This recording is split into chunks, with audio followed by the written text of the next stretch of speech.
How often do we calculate our recovery time? Dozens of times during a workout when we change our pace.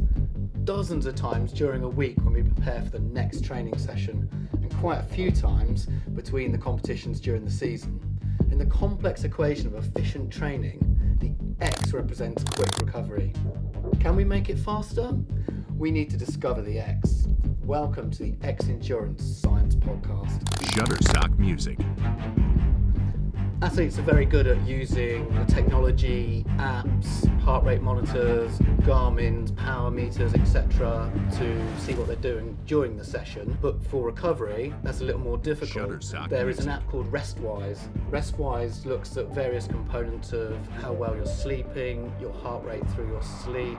Another way of measuring it is by looking at your resting heart rate first thing in the morning. And most athletes know their resting heart rate in the morning, what it should be. If it's high or low, it often means you're either not recovered or you're potentially getting ill.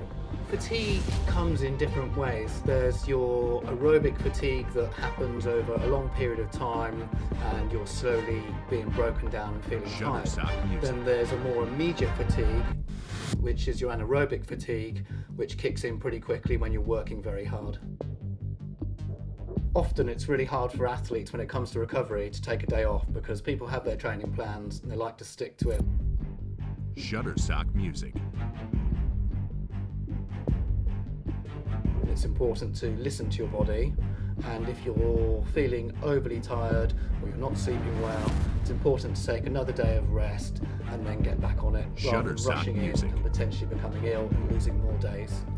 Post-session, refuel your carbohydrate stores and take on some protein to help rebuild muscle. Most athletes will look to a recovery drink for this, which you can take probably in the first 10 minutes post-session, and then within 2 hours it's good to eat some real food of good quality.